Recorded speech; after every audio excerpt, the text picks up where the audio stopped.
Bonjour à tous et bienvenue. Aujourd'hui, j'ai le plaisir de recevoir le docteur Rebecca Kennedy. Cette interview est proposée par l'AFDSN, l'Association française des douleurs et symptômes neuroplastiques, et dont la mission est de diffuser en français les connaissances scientifiques actuelles sur les douleurs et symptômes neuroplastiques et de les rendre accessibles au plus grand nombre. Je suis également très heureuse d'être accompagnée aujourd'hui par Vincent Daviet, praticien PRT et membre de l'AFDSN, qui participera à cette discussion avec nous. Le docteur Rebecca Kennedy est médecin de famille et possède plus de 20 ans d'expérience clinique. Au début de sa carrière, elle a travaillé dans une clinique destinée aux travailleurs agricoles migrants, puis a exercé pendant 15 ans au sein de Kaiser Permanente à Portland, Oregon, où elle a occupé un poste de médecin référent du groupe spécialisé dans le Covid long. En 2023, elle a fondé Resilience Healthcare, une clinique dédiée au traitement des symptômes neuroplastiques, et elle propose aujourd'hui des consultations en visioconférence à des patients du monde entier et accompagne le rétablissement d'un large éventail de symptômes chroniques. Elle est membre de l'Oslo Chronic Fatigue Consortium ainsi que l'Association the Association for Treatment of Neuroplastic Symptoms, ATNS. Bonjour, hello doctor, and hello Vincent. Hello. Hello, it's Hi. great to Hello. be here. So, Vincent, do you want to start with the first question? Vincent, tu commences avec la première question? Yes, oui. Alors, bonjour Jasmine, and hello Dr. Kennedy. Be very welcome to this interview. I just want to know quickly, I'm very happy to take part of this conversation with you, Dr. Kennedy, because you are a physician whose work has been very meaningful to me, both in my practice supporting people with chronic pain and also in my own deeper recovery journey. I followed your content, interviews on podcasts, and I also had the chance to take part in your training. So I'm really glad to ask you a few questions from a French perspective. Maybe we will start with your medical journey because for French doctors, it really matters that this comes from clinical experience, not from rejecting medicine. Alors, après plus de 20 ans en médecine familiale et votre travail dans le Covid long, quelles limites de la médecine conventionnelle vous ont amené à explorer une autre compréhension des symptômes persistants? After more than 20 years in family medicine and your work in long-term care, what limitations of conventional medicine led you to explore a different understanding of persistent symptoms? Well, thank you, Vincent. It's really nice to be here. So I'm a primary care doctor or a general practitioner. And so we see patients for everything that's going on in their whole body, and we coordinate their care with all of the specialists. And after 10 years in practice, I was noticing that there's so many medical problems and symptoms that modern medicine just doesn't understand and cannot help. And because I'm the general practitioner, I would be the doctor that would see the patients over and over and over years, even when they weren't helped by all of the different treatments that we have. And so, but what brought me to this work is really being frustrated along with my patients that we just didn't have better solutions for their suffering. And this is very, very, very common, is nearly 50% of the patients that we see in primary care every day is for some sort of problem that we don't have a very good solution for in the modern medical system. And so I just started looking over years, searching and searching, sort of like patients, search and search and search for better answers. And I was doing the same thing, but from my perspective as a doctor. And I was finding lots of information that maybe described the problem a little bit, or maybe there was some sort of solutions offered, but my experience was that a lot of those things just didn't actually help people enough.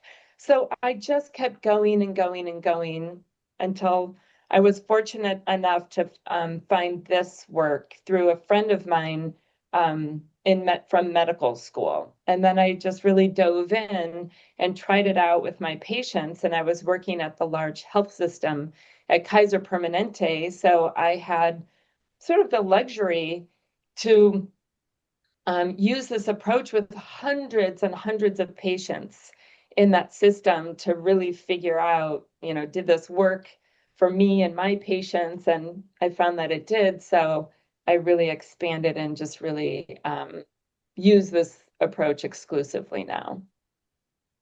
And Okay, so, great. if I may ask you, what tools exactly do you use? What methods? So our audience understands the methods, and that will be a good transition to my question. Donc, du coup, est-ce que vous pouvez expliquer aux personnes qui nous écoutent quelle est la méthode et quel outil est-ce que vous utilisez actuellement? So the first part is really understanding the diagnosis. Like, we have to make the proper diagnosis in order to know what treatment to use. And so with neuroplastic symptoms, it's really understanding the neuroscience that the generator of the symptoms is happening because of the threat system stuck on loop in the brain. So part of what I do is teach people the neuroscience that of what the problem is that the warning signal stuck on loop in the brain, and the problem isn't because of damage in the body. And so that's really important to understand first. And then I dive in with people some kind of nervous system calming tools a little bit, but that by itself is not enough, is what I find. And then so I use other things of really getting to the root of what their brain is trying to protect them from. And I find that it's kind of two different areas. It's protecting from external threat and then protecting from internal threats of our brain. And the external threats is breaking the sort of fear symptom loop. And so PRT, or the somatic tracking, is one of the kind of elements and treatments that I use for that. And then the internal threat is more what's our brain is trying to protect us from, sort of more psychologically. And so for that, I use more the emotional awareness and expression therapy, or the EAET. And again, really understanding, putting together someone's whole life history so that someone can very specifically understand for them what's happened in their life and why their brain, functioning as a normal human being, as we're all designed to function, is protecting them, and so that we can really explore specifically what's going on. So exactly. So my question was, could you briefly explain what EAET involves and how it complements pain reprocessing therapy? And when would you choose to use it? Est-ce que vous pouvez justement expliquer ce que c'est que l'EAET et quand est-ce que vous l'utilisez et comment elle complémente bien la thérapie de reconditionnement de la douleur? So emotional awareness and expression therapy is sort of an exercise that people learn to do themselves, that we teach people how to do this, and then they have that as a tool that they can use. And the idea is that our emotional center in our brain is part of our unconscious brain, and it's really woven together with the danger part of our brain. So our emotions get created automatically from our unconscious brain. And really a lot of the emotions is sort of protection. But some emotions our brain learns are not safe to express. And so our unconscious brain can learn to keep some emotions sort of stuffed inside. And so the emotional awareness and expression therapy is an exercise to teach our brain that how to express our emotions in a safe way that our brain learns is safe. So it's something we do by ourselves. So often anger is a particular emotion that if we are angry at someone, but we express the anger to that person, that can get in the way of connection. And connection with other people is what brings our survival brain, or the danger part of our brain, safety. And so we can often be in conflict where we're angry at someone that we're also connected to, a family member, a boss, a friend. And so then what happens to this emotion? And so the kind of the overview of the exercise is really, again, something we do by ourselves, because we only need to express and feel our emotions for our own unconscious brain's benefit. We only need to do it actually by ourselves. It's sort of an experience of feeling the emotion. We don't have to express it to another person. So in our visualization and in our imagination, we bring up the scenario and express the emotions, whatever the emotion is that's there, we just let it go. And then we connect it to compassion for ourselves.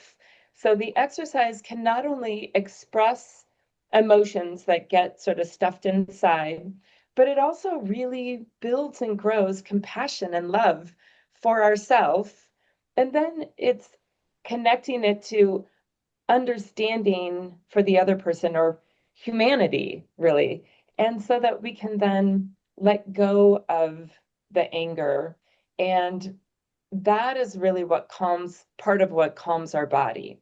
So it not only is a helpful tool to just help us express the emotions that just get created, in our day, living our life, but the other reason why it works so well is because our unconscious brain doesn't speak in words. Our unconscious brain really responds more with emotion and visualization.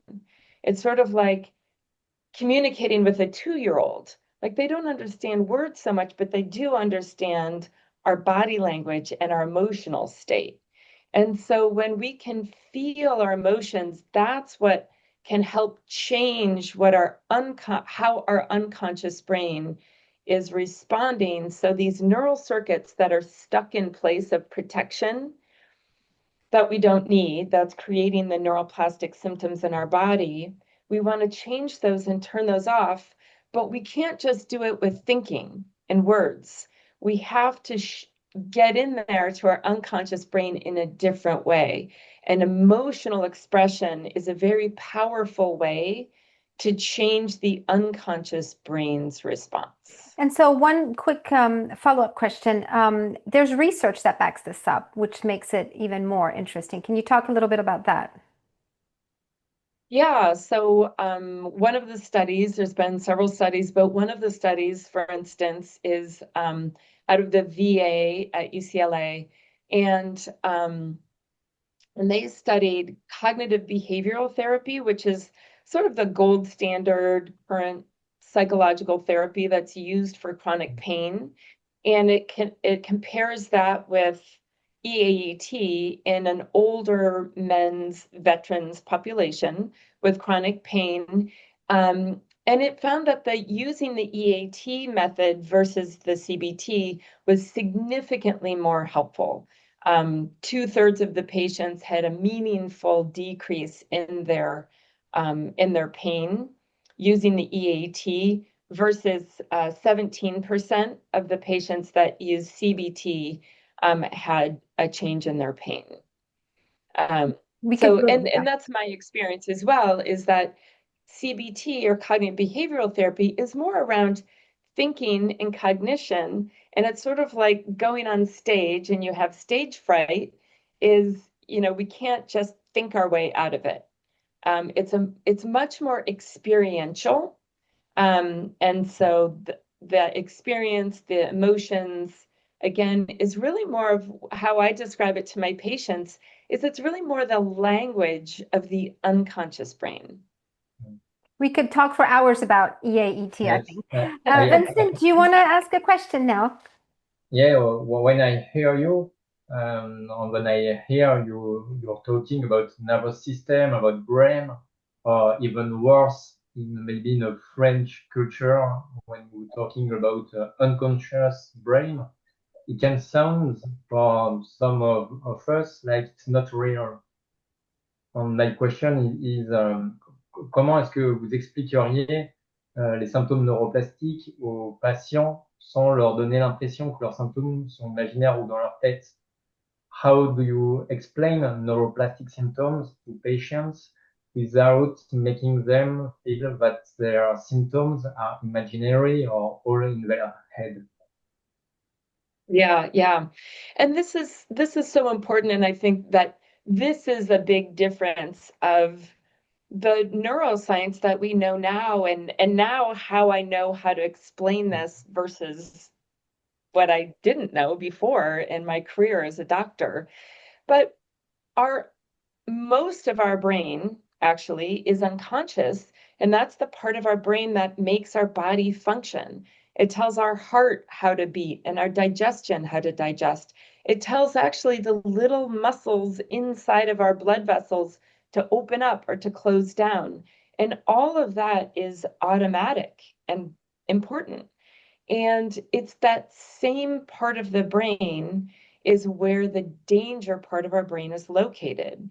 And our brain stores and remembers everything that it's gone through in our life in order to know how to automatically respond reflexively. And that's what keeps us safe.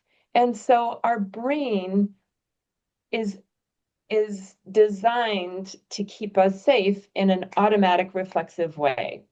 And our brain learns these things because of what we've gone through, just like it learns anything. And it learns that through learned neural circuits. And depending on what we've gone through, our brain has a bias for danger. So it is designed to actually be extra protective and overprotect just to be on the safe side. It's just how we're designed. So, like if we're embarrassed and we blush, there's something happening in our body. Like our brain and our bodies are intertwined. It's not just our brain over here and our body over here. I mean, it's just a constant flow of information, again, happening in our unconscious brain. And thank goodness that it happens in our unconscious brain, that we don't have to consciously think about our heart beating, right? And so if we're embarrassed and we blush, we have something happening in our body. Our blood vessels are opening up, our cheeks are getting warm, we can see it, we can feel it. It's happening from our unconscious brain. We don't necessarily want it to be there. We also can't just, with our conscious brain, turn it off immediately. And we all have experienced that. We've all experienced, our heart, our stomach having butterflies because we're nervous before a test or a date or, whatever it is. And so I think that it's not difficult, I think, for all of us to understand how our thoughts or experiences are felt in our body and translate in our body. I think the part that can be more difficult to understand is that the symptom can be so specific and it can last for so long. So we know that we're stressed from taking a test, that we might feel that in our stomach or be dizzy or a little tingly or whatever it is. But I think the part that's hard to understand is that it lasts. And that's the part of the neuroscience that's so important, is that our brain is constantly learning, constantly updating its predictions and its learned neural circuits. And the more that we practice those neural circuits, they get stuck in place. And so maybe there was some stress in our life, some emotional state that created some symptoms in our body. But then, because of how our brain works, the neural circuits get learned, and now it becomes a conditioned learned response, just stuck on loop. So maybe we don't even have that stress anymore. Maybe the emotions are not a part of it. But meanwhile, the neural circuit is stuck in place. And recognizing that the danger signal can happen any way in our body. It can be a very specific pain in our back. Or like I actually developed chronic pain and fatigue myself, and I actually developed it after I learned about this work, Yeah. because this is about our unconscious, not our conscious. So for me, I had pain just in my right knee to begin with. So I think the specificity and the chronicity is the part of this that's more difficult to understand. Okay. Maybe a follow-up question could be for French GPs often have very little time, and many patients come after years of normal tests and discouraging explanation. So it can be a little challenge maybe. So my question is, si vous aviez 10 minutes pour former un médecin généraliste français débordé, qu'est-ce que vous aimeriez qu'il comprenne et sache faire face à un patient avec des douleurs ou des symptômes chroniques inexpliqués? So the challenge is if you had only 10 minutes to train a busy French GP, what would you want them to understand and know how to do when treating patients with persistent unexplained pain or symptoms? Great question. And this was, after 15, 20 years as a GP, when I learned about this, I had those conversations and was, figuring out what the language was with patients. So I think a couple of things are important.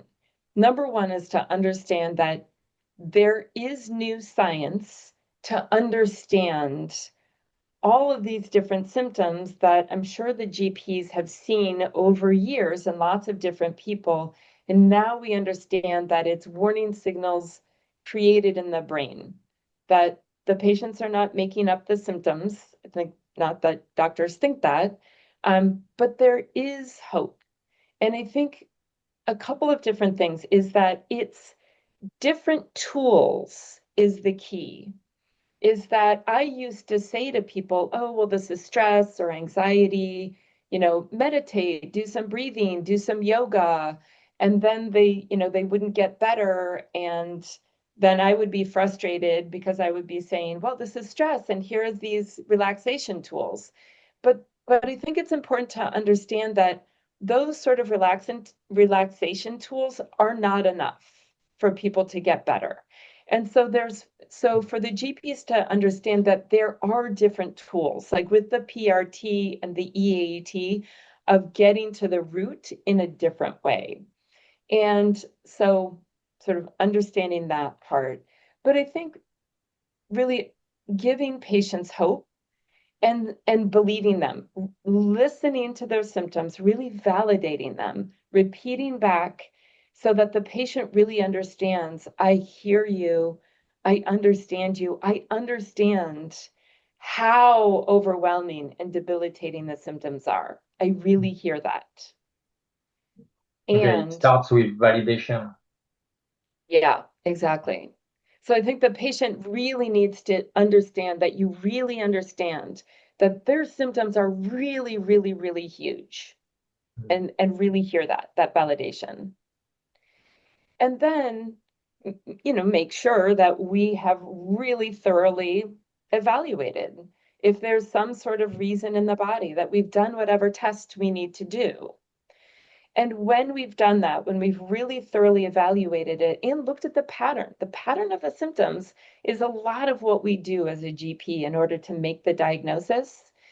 And when we've thoroughly for ourselves, really reassured ourselves that there is not some other structural reason in the body, to now reassure the patient and say there is hope, there's new science, that it is possible to get better. And I think, and that the GP is also there for them to help reassure them, listen to them, and be with them along in the journey. That there's no reason the GP would know these tools, but to refer them to other resources that you all are creating in France, which is awesome. But I think that part, the validation, the hope, and again, really listening to someone. And it's not easy, this work for the patient, and I think really continuing to really just reassure and be there with them and listen to them. Okay, great. Yeah. And many French patients are told they have to learn to live with it sometimes that is meant kindly, but it can also sound like a life sentence. C'est ça, certains médecins pensent avoir tout essayé et vont considérer que la gestion des symptômes est la seule option qui reste. Et à partir de votre expérience clinique, qu'est-ce que vous leur diriez? Some doctors feel they have tried everything and believe that symptom management is the only option left. Based on your clinical experience, what would you say to them?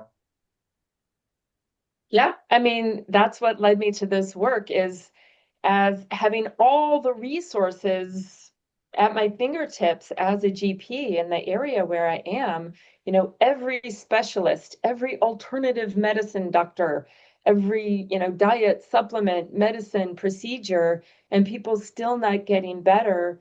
When I learned that people could resolve their chronic pain from my best friend and from medical school, my mind was blown. I mean, I thought, well, no, that's not possible, because my lived experience of 20 years in medicine was, no, that's not possible. Like I know everything out there. That's not possible. And so it was a moment of cognitive dissonance. But again, I think really understanding that there is new science that not very many people know about, but enough. I mean, thousands of people know about it, right? But there is new science. And when we approach this, and it's all counterintuitive, right? Because what's intuitive is what doesn't work. So we actually need something that's counterintuitive, because it's counterintuitive that you can get better. So the solution is also counterintuitive. And it's really mind-boggling that it is actually possible to recover completely without any medicines or procedures or anything external. I mean, it's really, really hard to believe. But I think what helped me is really diving in and really hearing all of the different stories of people who had suffered for decades, some of them, who still recovered. And now that's what I experience with my patients day in and day out. And so what are the most common pathologies that you have, or what are the most common, the people that come to see you, what are they sharing with you? Les personnes qui viennent vous voir, qu'est-ce qu'ils partagent avec vous le plus? Well, as a GP, everything. I mean, literally everything under the sun: chronic pain, migraines, dizziness, shortness of breath. I do have a particular focus on long COVID and chronic fatigue syndromes. So I see people come to me more specifically for those kind of things, just because there's not very many doctors that focus on that in particular using this approach. I was the lead of the long COVID clinic at the major health system at Kaiser, and I started using this approach there. So I had lots and lots of experience with patients in that regard. POTS, but also some of my patients they don't have physical symptoms specifically, they just have anxiety or OCD or insomnia or depression. And pelvic pain, itching. I mean, really everything under the sun. And especially since I've worked with so many people with long COVID, there's so many symptoms with long COVID of, buzzing and tingling and zaps and brain fog. And I mean, there's just all these different symptoms that are more peculiar and unique. And so, I mean, really any symptom throughout the whole entire body is what I see. So my question is regarding long COVID and ME/CFS and POTS is they are usually associated with a range of biological, immune, and autonomic findings. And how do you integrate these findings with a neuroplastic understanding of symptoms while recognizing that each patient may have a different combination of contributing factors? So in French, donc vous travaillez avec le Covid long, le ME/CFS et les POTS, et on sait que généralement c'est associé avec des marqueurs biologiques et on trouve quelque chose au niveau du système immunitaire.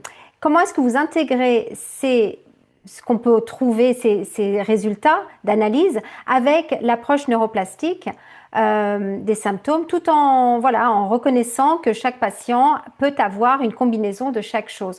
On sait qu'en France, le Covid long a une approche, enfin en tout cas les associations qui défendent le Covid long ont une approche qui est très spécifique et on est là, nous, l'Association française des douleurs et symptômes neuroplastiques, pour accueillir tous les points de vue. Maintenant, nous, notre spécificité, c'est de voir comment est-ce que certains symptômes peuvent être neuroplastiques. On n'est pas en train de dire que 100% des symptômes du Covid long sera neuroplastique. On n'est pas du tout en train de dire ça. I need to mention that in France, long COVID associations have a specific point of view on where COVID stems from, and we are not here to impose a point of view. We're here to say that maybe some of the symptoms could be neuroplastic, but I'm not a doctor, so you will be able to answer to that. Yeah, for sure. And, long COVID is such a huge problem, and so many people are suffering and unbelievably debilitated. I've worked with hundreds and hundreds of patients with long COVID, and again, our brain and our body are intertwined. And there is just a constant, every moment of every day, flow of signaling from our brain to our body that's a biochemical signal. And so it's not to say that it's, just in our brain as an experience and zero is going on in our body. I mean, even in my own body, when my brain gives warning signals, I get inflammation, like actual inflammatory cells, and I get swelling I can see in my body. Not everybody does when they have neuroplastic symptoms, but again, the change in the body is happening. So just like when we blush, there is a change actually happening in our body, and there can be inflammation that happens in the body from what we call the top down signals. So when our brain is perceiving danger, again, it's sending this biochemical rush of signals to our body that when that's chronically stuck in place, there can be changes happening in our body. Mitochondrial changes, cytokine changes, hormonal changes. I mean, there can be these changes in our body, and we're not saying that that's not happening. But the question is, what is the generator? And more importantly, what can possibly be a solution, right? Because everyone wants people to be able to live their life again and get better. So how do we get people there? That's the important question. And there's many people with long COVID that have resolved their symptoms through the neuroplastic work. And I have patients who were in a dark room, their ears covered, eyes covered, drinking their dinner out of a straw, couldn't move, literally could not get out of bed for more than a year. Like very debilitated patients who have completely recovered using a neuroplastic approach. And understanding, again, not saying that there isn't something happening in the body, maybe that we can measure even. Mitochondrial changes, cytokine changes, we could, potentially happening that we can measure in some degree. But again, what's the reason for those symptoms? Is it happening because of our brain stuck in the warning signal, and that's what's creating these changes in the body? Or is it because of some damage that happened from the COVID vaccine, or virus, that damage is an irreparable damage or needs some external treatment, is that the generator of the symptoms? So again, I'm not saying that I know everything that's going to happen with research with long COVID, but what I do know is that the vast majority of patients that I see is we're not able to find some damage in the body that is the generator of the symptoms. Often the pattern of the symptoms is that it moves around, some, not always. Sometimes the symptoms are better, sometimes they're worse. And again, that pattern is much more consistent with the brain perceiving danger and it's stuck in place. And again, what we do know is many, many people have recovered using this approach. And again, I think this is the part where, so if our brain is perceiving danger, sending warning signals, we all know that, right? But I think that often we think of that as, well, I feel anxious. Like I know that I'm feeling stressed or that my brain is in that state. But I think the parts that's important is understanding that our brain learns to protect a specific part of our body. So maybe our brain sends a warning signal to protect, say, like our GI system. But we might be having a good time. We might be relaxed. We might be, having fun with friends. But that warning signal, that learned neural circuit of protection to the GI system can be just working under the scenes, stuck in place. So we can still be having these biochemical changes happening in our body, even though we're like feeling relaxed and feeling good, but that's still in place because of how the mechanism works of protection in our brain. I will just finish this unless you have, Vincent, more questions on this topic, but to say that there is more research needed for long COVID, and I understand the associations that are, wanting more research around, what to do now with the long COVID and, episodes that, people have. And again, we're not here to create, an uncomfortable unease in people and to push, a point of view. I think it's interesting to open the debate to all the different types of, scientific research and clinical observations. Yeah, absolutely. Yeah. Did you have a question, Vincent? Another one? I have a question, maybe kind of an opposite way, because many people understand the model intellectually, but their nervous system still feels unsafe. And that gap is very important for patients. Ma question ma question est qu'observez-vous le plus souvent chez les personnes qui restent bloquées malgré une bonne compréhension intellectuelle du modèle neuroplastique? So what do you most often observe in people who remain stuck despite having a good intellectual understanding of the neuroplastic model? Yeah, right. Well, it's the intellectual understanding of it is important and where we need to start. But we need to change the neural circuits in the unconscious brain, and we need to connect with the body and come into the body. So again, I developed very severe pain throughout my whole body, even, and fatigue after I intellectually knew about this approach. Because again, this is not about our conscious brain. And we don't, obviously, no one wants these symptoms. And no one can just turn off the symptoms like that intellectually because it's not a cognitive problem. So again, it's really understanding how we are designed, how our survival brain is designed, what it cares about, what our brain learned throughout our life. And so it's putting together those pieces, but then it's really coming into our body and really connecting up our feeling in our body. And again, that's where our emotions come into play. And, it's sort of like an athlete.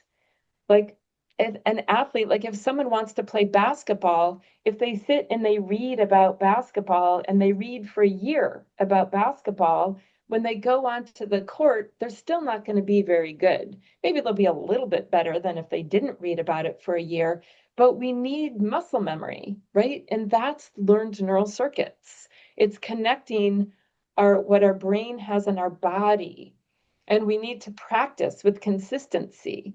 And it's the same thing, is that we need to change the neural circuits that are connecting in our body. And that, again, is experiential, not just cognitive. What is a common mistake you can see at that stage? Yeah.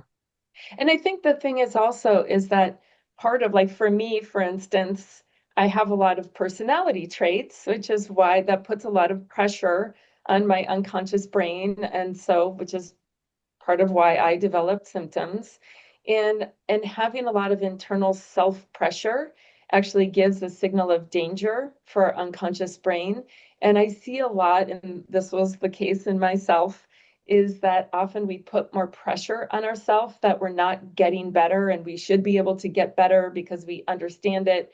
And then that actual self-pressure can actually even make the problem a little worse. And so it's understanding a lot of the different elements like that. And a lot of it is really going easy on ourselves, really bringing in our own self-love, and again, really kind of being kind to ourselves, where often our brain didn't learn that necessarily. And so again, it's really looking at kind of the whole picture. Great. So we have 15 minutes left. Are you done, Vincent? Did you want to add something to that? Maybe another question. Yes. If a French patient watching this feels both hopeful and scared, what would you most want them to remember? What do I want French Could patients most to remember? you Yes. repeat that? I didn't understand the question. Could you repeat that? If a French patient is watching us and watching us, feels yeah. hopeful and scared Mm. at the same time, what would you most want them to remember? Et donc en français, ça fait Oui, en français. Donc, il y a voilà, des patients français qui nous regardent, qui sentent à la fois plein d'espoir et en même temps ont peur ou se sentent bloqués. Qu'est-ce qu'ils pourraient retenir de notre échange? I think the most important thing to remember or to understand from my perspective is that there can be hope. And I think that so often people lose hope because they have seen lots of people, seen lots of doctors who have not given them hope. I used to not give people hope because that was my lived experience. And I would say to people, there is no treatment or solution. We don't know the answer. You are going to have this for the rest of your life. There's nothing we can do.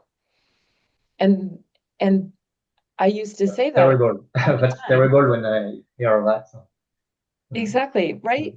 But because that's what I was taught, that was my lived experience as a doctor. I mean, I've seen 70,000 patients in my career, right? I've had a lot of experience.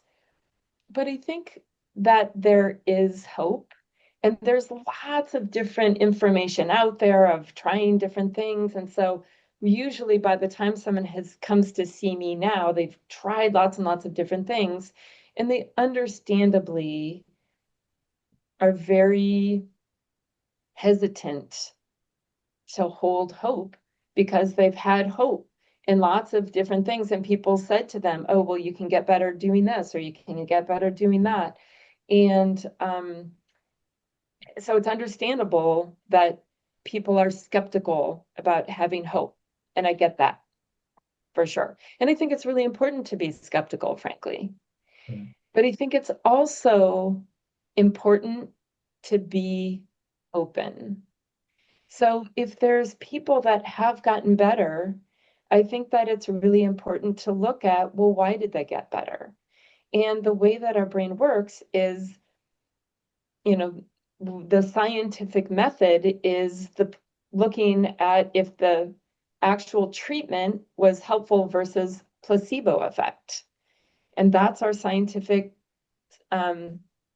setup. And the reason why it is because our brain is so powerful.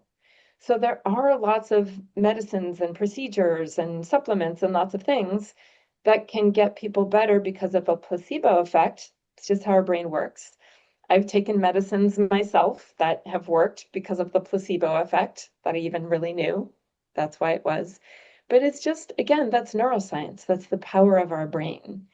And so, again, looking at, I think it's really important to have healthy skepticism, to not just discount something, but really ask questions and ask important questions.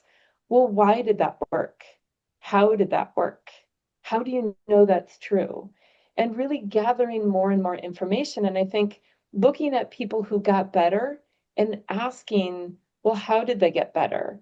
Why did they get better? And I think really going down that route is what's important for all of us and for the medical system and the scientific community, is to constantly ask those questions and really look at the people who have gotten better so that we can really grow and expand and learn more from that. I certainly don't know a lot at this point.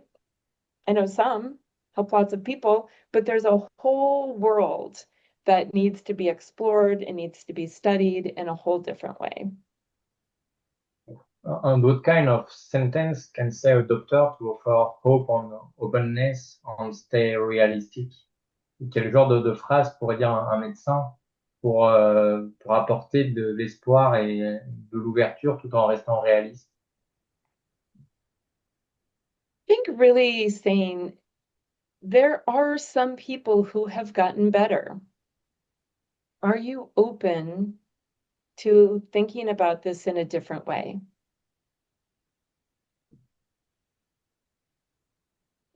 I have a last question for you. What projects are you currently working on and in the field of neuroplastic symptoms? And what research are you looking forward to? You know, what's in the future for you? Une petite question sur les projets que vous êtes en train sur lesquels vous êtes en train de travailler actuellement et la recherche. Qu'est-ce que vous voyez actuellement dans le futur, un futur proche au niveau de la recherche? So I've had my own practice for coming on to almost 3 years now, and I'm so flooded with patients, and it keeps me up at night. All the people suffering that I wish I could help and I can't because I'm only one person and a few people working for me, but and it just breaks my heart that more people don't have access to this.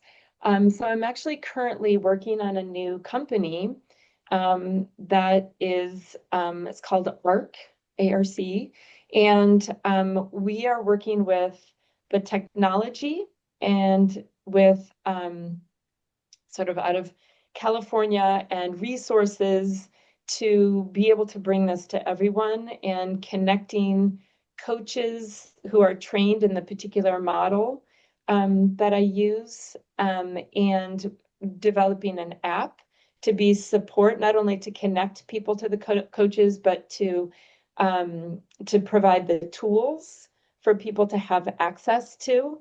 And so that we can, and then getting funding to scale this so that we can really bring this to the world, to doctors, not only America, but around the world in different languages.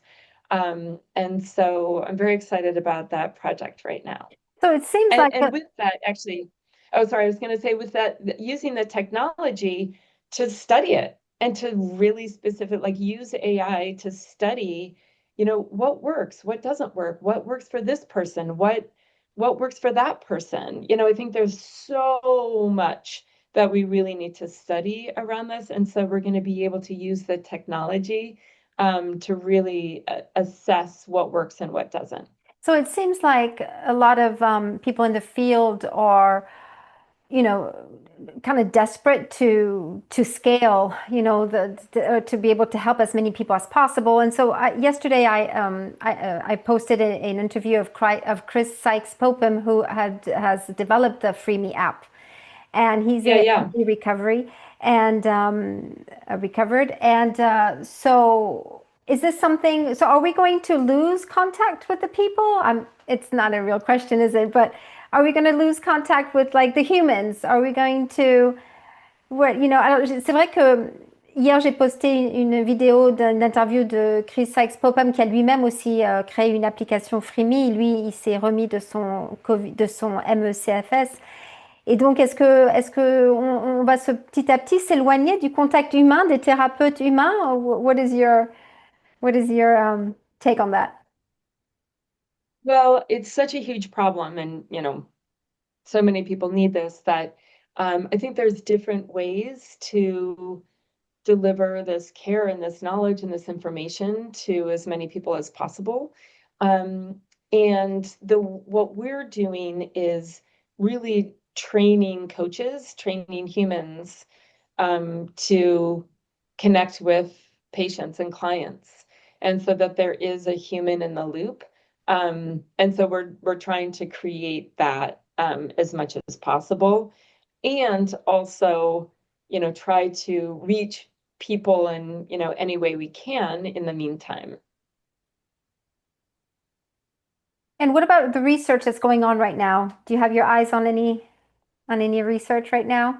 Est-ce que de tout ce qui est en train de se passer dans les recherches actuellement, dans les études?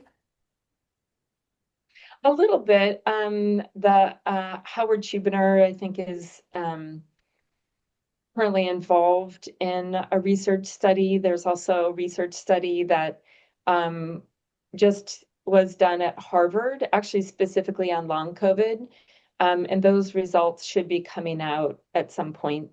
I'm not exactly sure when, probably the next 6 months, certainly within the next year. And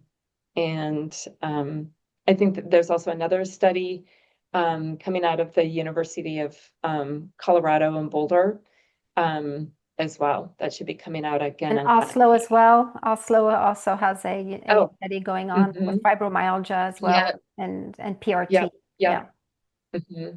There's a lot of good research coming out of Scandinavia. For sure. Yeah. It's awesome. Okay, we're going to wrap up because it's been an hour now. So thank you so much, Becca, for being here with us.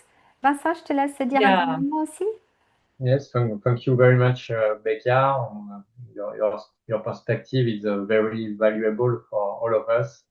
And thank you also globally for all that you share for the neuroplastic community. Thank you also, Jasmine, for your trust and for inviting me to co-host this interview. And I hope this conversation will help both people and professionals better understand neuroplastic symptoms and bring insights to open a credible human on the technological path toward hope and health. Yes. Awesome. Well, my pleasure. Thanks so much for having me. And I really appreciate all the hard work that you both are doing in getting this out there. Thank you so much. Hope to see you again for another time, another chat and another interview. It would be lovely to have you again here for the French audience to cover more of what you do. Et un dernier mot, n'hésitez pas à venir nous rejoindre à l'Association française des douleurs et symptômes neuroplastiques. L'adhésion est gratuite, que vous soyez médecin, chercheur, que vous soyez patient ou client, n'hésitez pas à venir partager ce que nous faisons et à nous rejoindre. Toute aide est la bienvenue. Thank you so much for everything. Merci beaucoup à tous. Merci. Thank you, Becca, and let's stay in touch. Absolutely. Thank you. Bye. Thank you, Ola.